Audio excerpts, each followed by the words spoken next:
You may remember we told you earlier this year about the dangerous driving charge levied against the Los Angeles Kings general manager Larry Regan for an incident in Quebec last June.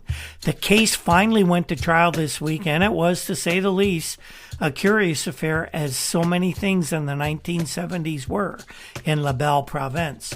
David Yates of the Ottawa Journal reports Larry Regan, general manager of the National Hockey League LA Kings, was acquitted of dangerous driving in Hull Court. Judge Orville Frenette decided to reserve judgment until December 15th, though, in the case of Regan's passenger, Renfrew County Judge Frank Dunlap, who was charged with willfully obstructing two Quebec provincial police officers. Both cases, dating to June 6th, were heard at the same time. In dismissing the charge against Regan, Judge Frenette said both Regan and Dunlop were very, quote, credible witnesses whose testimony contradicted that given by Constable Michael Bertrand.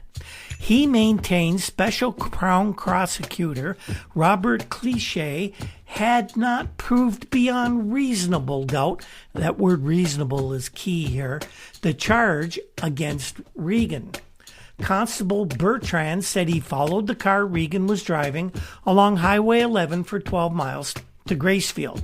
He said Regan passed 12 to 15 cars along the winding and hilly highway, forcing an oncoming car off the road because he was straddling the white line, and he reached speeds of up to 80 miles an hour. Judge Dunlap testified he was looking at Regan during the ride while they discussed the upcoming hockey draft in Montreal. Dunlap said he might have been going a few miles over the speed limit, but I have no recollection that he endangered anyone. Regan admitted it was possible he was over the speed limit. I'm used to driving on freeways with 4 or 5 lanes, and I wouldn't get into that habit of straddling lanes, Regan said. He denied forcing cars off the highway and said he only passed about 5 cars over the 12-mile distance. In Dunlap's case, Constable Bertrand said he asked Regan to follow him to the QPP detachment in Low. When they arrived, Constable Bertrand said he asked both men to sit down. Dunlap began to protest, saying, "Let's go, we have no time to lose," said the police officer. "I said, set down, it won't be long," continued Bertrand. He said Dunlap continued to protest and prevented himself and 2 other officers from filling out the forms for Regan's arrest. Constable Bertrand said he then asked Dunlap to leave the office and told Dunlap he would be charged if he didn't leave. "You can't charge me, I'm a judge," Dunlap was quoted as replying to Constable Bertrand. He said Constable Jean Galinois then forced Dunlap to leave the office, but Dunlap came back in the door and pinned the constable to the wall. The constable finally pushed Dunlap out the door, said Constable Bertrand. Dunlap was very impolite and protested against the administration of justice in Quebec, said Constable Bertrand. Constable Galinois said he moved over to Dunlap after he pounded his fist twice on the counter. He claimed Dunlap said, "I don't have to sit down. I'm going to say what I please. The English always supported the French and always will. They are starving. They want to separate. And as soon as they separate, they will starve even quicker." Constable Galinois said Dunlap was trying to impress the officers with the prestige of his position as a judge. "He was arrogant and very impolite," says Galinois. When charges were threatened, according to the constable, Dunlap said, "You must be kidding, kid. I'm a judge. You can't lay charges against me."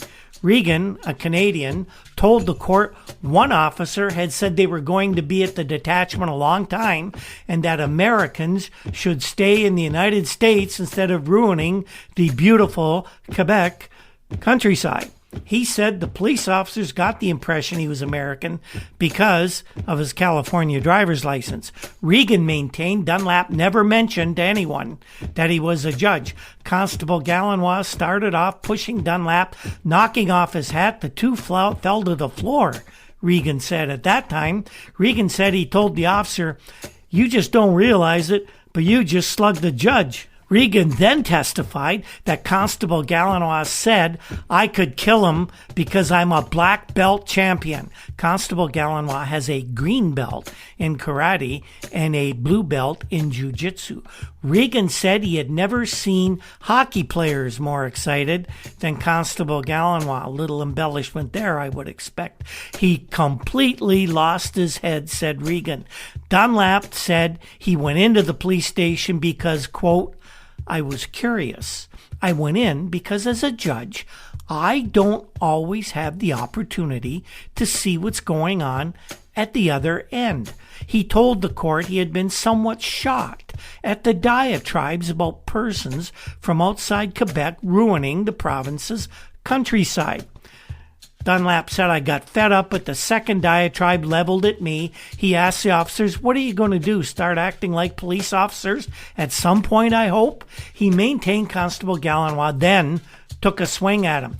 "I ducked and my cap fell off," said Dunlap, who then he ordered the constable to pick it up, which the constable apparently did.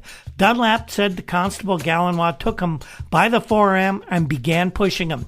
"My foot slipped, I fell, and he fell on top of me." At that point, Regan, according to Dunlap, said, "Watch out, that man's a judge." So Regan is acquitted because two police officers' evidence contradicts that of a judge and an old-time hockey player, now NHL GM, according to the judge that listens to the case. I wasn't there. I couldn't say for sure, but I guess it makes a reasonable doubt. It was interesting, however, that Dunlap's case was reserved until December, so the judge could consider the evidence a little more closely. Very interesting on this one.